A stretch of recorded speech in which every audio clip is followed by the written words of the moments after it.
Yeah. What's happening, film friends? Dave the Film Junkie here. All right, today was a good day in the DC world, in the DCEU world, where we had some awesome posters and stuff that were released today. You know, the marketing, it's there. It's slowly going to kick into gear. I mean, yes. Whoa, yeah, that drink really got to me. Yeah, there were some complainers and there were some debates that I saw like a couple days ago about the marketing, but it hasn't really been that crazy. I think a lot of this is what I'm going to touch bases with here because I'm a little angry, guys. I'm a little upset, and it's not with really the haters this time at all. It's actually for the DC side, especially the shills. That's what we're calling them, right? The DC shills. Basically, when it comes to the DCEU, and when stuff just starts to change a little bit, if anything goes against Snyder, I mean, we got people just holding that razor to the wrist, man. They just start leaping off buildings, committing suicide and stuff. And I mean, where do I begin? Well, first off, with the whole marketing thing, I saw a lot of people saying like, "What the hell? Why is everybody complaining about the marketing?" And I even tweeted out. I tweeted out today. I asked for screenshots of anybody complaining about the Justice League marketing, and I didn't get any responses. The responses I got was, well, I haven't really seen any. And I'm like, yeah.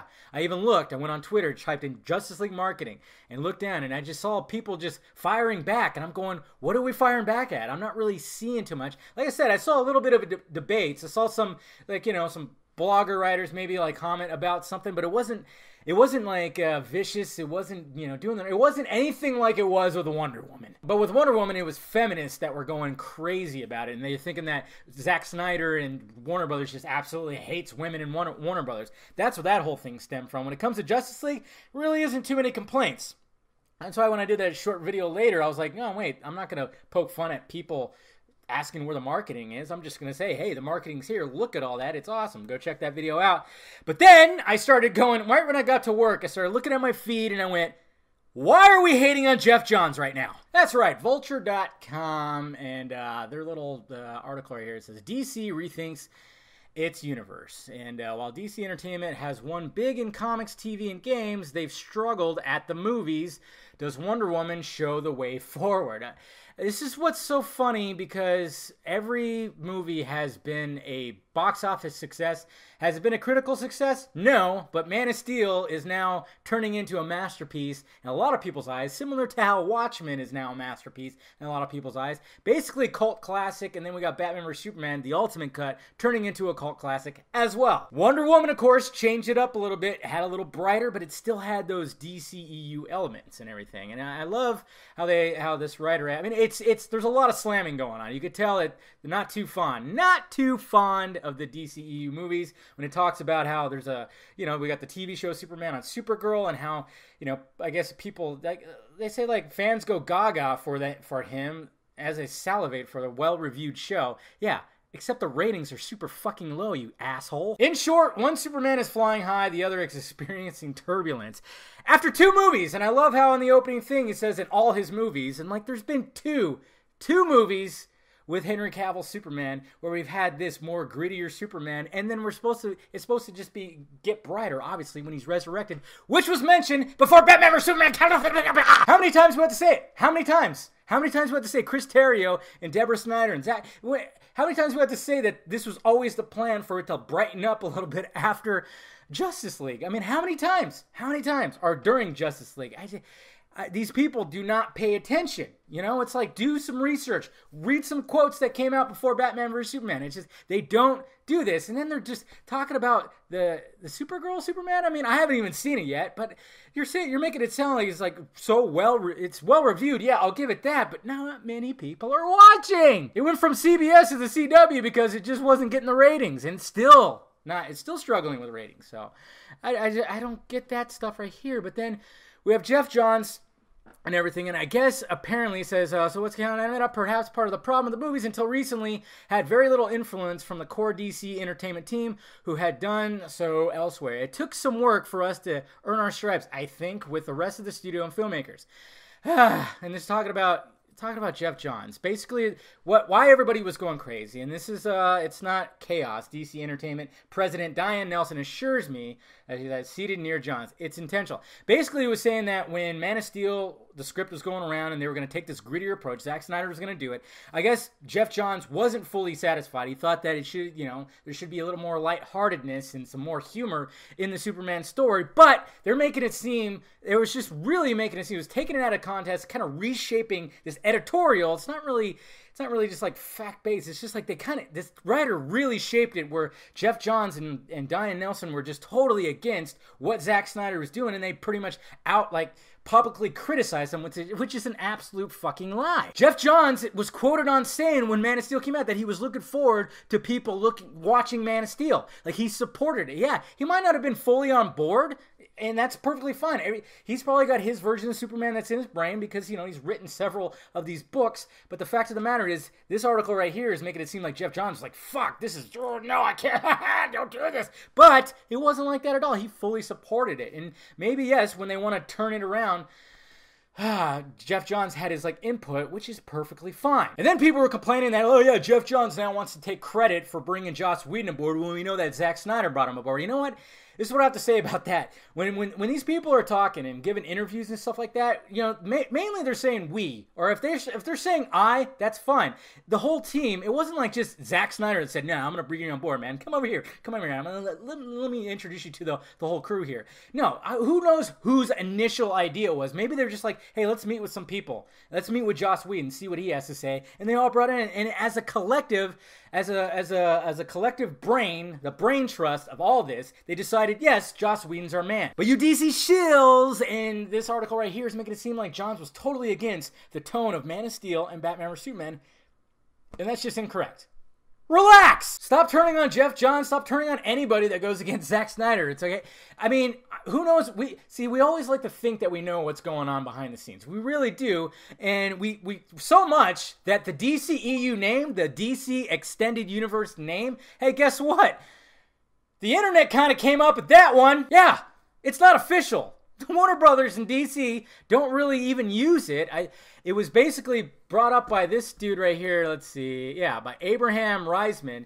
He was doing this. He found the initial article back in 2015. It was a Entertainment Weekly article where it basically just said a whole slew of other attractions on the DC Extended Universe roadmap. I guess that's where it initially came from, July 1st, 2015, but it wasn't something that was thrown out by Warner Brothers and DC, and then the internet just ran with it. And you know what?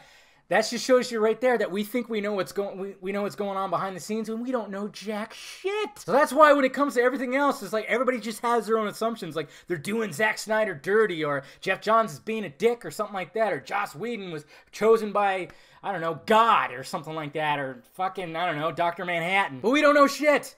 And that's what's so funny about the DCEU name. I don't give a shit. I'm still going to call it the DCEU because I'm so used to it, and it just flows. That's fine by me. But the whole stink about Geoff Johns and everything was totally just misrepresented by that article, so we got to relax, okay? A lot of people were just like, fuck Geoff Johns, pretty much. And I was going, no, he's... No! And then we got a bunch of stupid headlines from stupid freaking websites that are talking about, oh yeah, they're basically going to talk, the future movies after Justice League. They're not going to be, they're not going to really emphasize the connection to the whole DC universe. We already know that! And you're making it sound like it's like, oh yeah, they're going to stray away from this whole big ship right here because it's not doing so well. No, that's not the case. They just want their solo movies to be more solo, okay? Batman vs. Superman was a bridge, okay? Man of Steel, Batman vs. Superman, Justice League is basically just a trilogy of this Superman story, which is great. And Batman vs. Superman was the bridge. That's why it had so many players. It had every player in it pretty much. And then we're going to go right into Justice League. And then when we have the solo movies, yes, we already heard this. They said this with Wonder Woman. That's why you didn't see Bruce Wayne in there. You just saw the letter. You saw the Wayne armored truck. That's all you got. Suicide Squad, of course, is going to have Batman because most of the villains are his! So this whole idea that some websites are posting that, oh yeah, they're just going to stray away from, not being part of it. No, it's not going to be the case. It's just going to be more solo. There might be little Easter eggs. Even Man of Steel had some Easter eggs in it. I mean, we saw the Wayne satellite. It was just a little Easter, and that was before they even came up with the idea for Batman vs. Superman. Maybe Zack Snyder probably had in the back of his head, and maybe he talked about it a little bit, and he wanted to throw that in there, and maybe to extend the universe, but there wasn't a thought process to the whole roadmap yet. And a lot of people are just turning on Warner Brothers because they think they don't know what they're doing, and we just don't know. Yes, it seems like they're just slowly, they're learning, and I think with Wonder Woman, they finally figured it out. And yes, a lot of people are like, oh man, I don't want this like hope and optimism Superman. It's like, well, you got to have a little bit of that, okay? We have to come to agreement. I don't think they're going to go full on Christopher Reeve and, like I said, rescuing kitties in fucking red underwear. They're not going to have that. It's going to be a little bit of both. We're going to see a resurrected, newer Superman, which is totally fine. But I think if they're going to, especially if they're going to do a Man of Steel 2, they're still going to have that struggles. They have to. That's the core of Superman he could do anything and he has to live like a normal life.